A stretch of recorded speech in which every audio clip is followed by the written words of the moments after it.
So we know for sure that is the situation. And I just pulled out an article off of WorldNet Daily this morning. World Affairs Brief this morning, pointing out that the Pakistani intelligence is funding the Taliban. That Pakistani intelligence is funding the Taliban. Hey, they're the people who are killing our boys.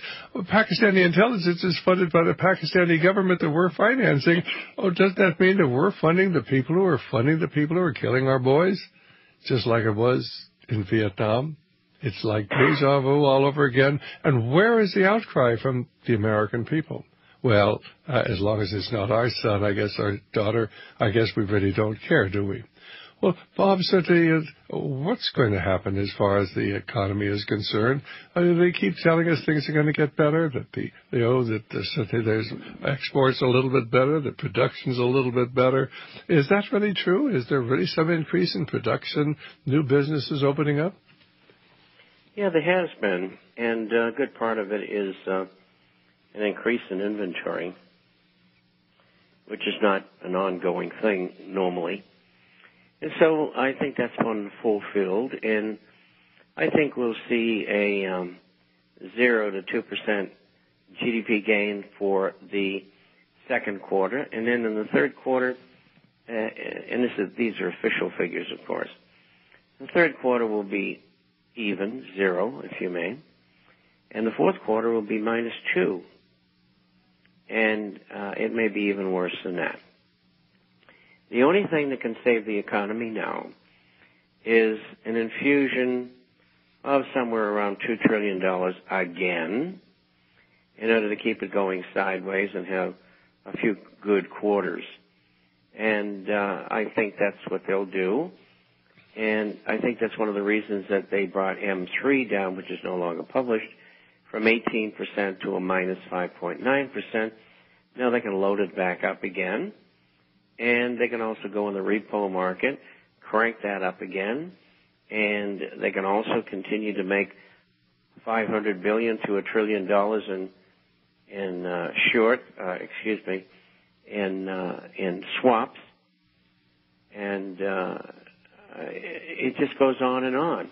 This time, that's going to bring hyperinflation now. If they do that, if they don't, we go directly into a deflationary depression, and the game's over.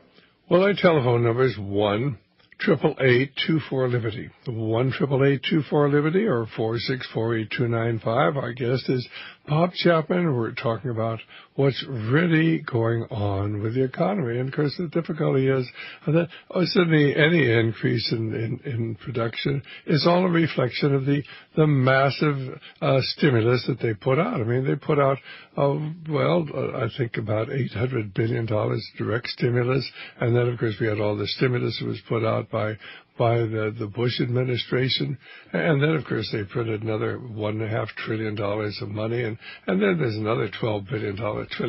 We don't even know where that went. A lot of it, I think, we went overseas. And that's what is being used to actually buy American T-bills so that we can pretend that we're not bankrupt. We're providing the money to buy our own bonds. But one of these days, all of these debts are going to have to be paid back. And when they do, of course, the whole house of cards comes tumbling down.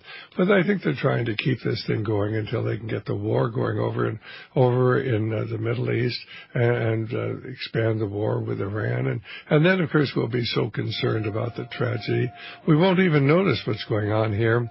It's like it was in Vietnam. Of course, our attention was focused on the tragedy of Vietnam night after night. And we didn't notice that taking God and prayer and discipline and the Ten Commandments out of our schools and centralized all power in Washington, D.C., and, of course, expanded the power of federal authority and changed every aspect of our society, found a woman had a right to have an abortion, all wonderful things that happened, while, of course, we were keeping our attention on the tragedy unfolding in Vietnam. Well, the same thing happened with the tragedy that will unfold in Iran in the very near future, because everything we see and hear suggests it's only a matter of time. The 4 carrier groups will be in the Gulf within about 2 months. We'll be right back here. Well, this is Dr. Stan. Seth is calling from Rochester, New York, was asking about silver. Bob was saying he thought that 30% of people's assets should be in gold and silver, and that if you were going to get silver, you were best to be off on the 90% silver coins. Was that right, Bob? Right, and there's nothing wrong with silver eagles, but everybody knows what small coins are, and if you had to use them for barter, it's easier. And they're lower denomination, and they're the cheapest way to buy silver. Okay, anything else? And then in the bullion coins, they're fine. And I like numismatic coins as long as they're mint, state, and graded. The rest of the money I would put in gold and silver shares because that's where all the leverage is. Now, what do you think is better, like NGC or PCGS? I mean, is there a difference in the companies or, how they're grading the coins? Yeah, PCGS is the top one, but there's nothing wrong with the others. I mean, to me, it doesn't make any difference. As long as they're slabbed and it's in the container and keeping the air off and et cetera. Okay, Ted, we're going to let you go. Thanks very much for the call. I appreciate it, gentlemen. God bless you, and the Lord be with you. Thanks so much. And let's go to Bob calling from Ohio. Again, our telephone number is 1-888-24-LIBERTY, 1-888-24-LIBERTY, or 464-8295. And go right ahead, Bob. Hi, Dr. Stan. Hi, how you doing? Good, how you doing? Doing fine. Do you have a question for Bob? Yes, Bob. Bob, I haven't heard you mention for a couple of months. I know you say you talk quite a bit about gold and silver and gold and silver related assets. You haven't mentioned for a couple of months about the Canadian Treasury and the Swiss franc Treasury. Do you still feel that that's a place to put some of your money?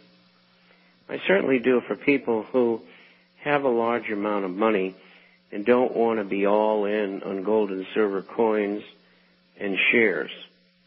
And these are people who usually have anywhere from $500,000 upward, and more nearly people who are in the millions. And it gives them liquidity in a different currency that, in all likelihood, would probably appreciate against the U.S. dollar. And if one is to do that and buy Canadian and Swiss treasuries, this is a wonderful time to do it because the dollar has gone up against these currencies and even more so against others.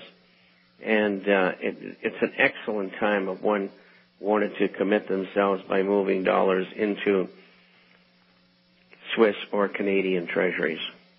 And you know somebody, I never heard you mention before, that you can hook somebody up with somebody that specializes in that. All you have to do is email me. Okay. Bob@intforecaster.com. Bob@intforecaster.com. Thank you very much. You're welcome. Bye-bye. That's it, Doctor.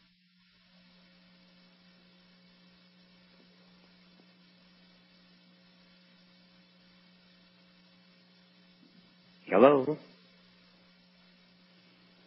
Go ahead, Dave.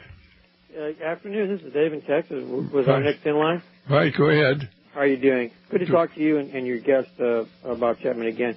I was going to make a couple of comments or observations, and then Bob can comment on it. First of all, I've kind of foreseen, I agree with what Bob was saying at the top of the broadcast, I've kind of foreseen myself a probable, most likely, that can no longer be avoided, significant deflationary global economic downturn in much of, I think, at least Northern Europe, U.S., Canada, Japan, and a few of the more developed economies. And I think the U.S. currency will appreciate relative to several other major currencies, including the euro, probably the Japanese currency, certainly, in my opinion, the Mexican currency, the Russian currency, and other oil-based currencies, because I think if there's a major economic downturn, it could be a collapse in oil prices, which I think have been, for the past several years now, artificially high.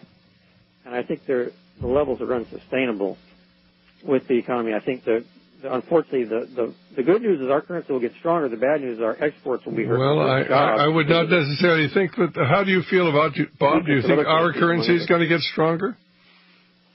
Bob? Well, certainly relative to other currencies.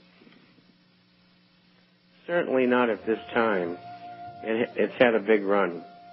and I think it's going to break back. And if it does, it'll be a perfect head and shoulders, which means it's not going to go anywhere for a while. Okay, fine. Thank you very much for calling, Dave. And let's go to Dave from Illinois. Hi, Dave. How are you doing? Good afternoon, gentlemen. And their telephone number one more time, 1-888-24-LIBERTY, 1-888-24-LIBERTY, or 464-8295. But I certainly do not think the dollar is a good place to be. Myself, what do you think about that? Bob, do you think the dollar is a good place to be, as Dave from Texas was telling our listeners? No, I do not. And if that head and shoulders lasts out, then dollar's going to have considerable trouble for a while. Hold that thought. We'll be right back.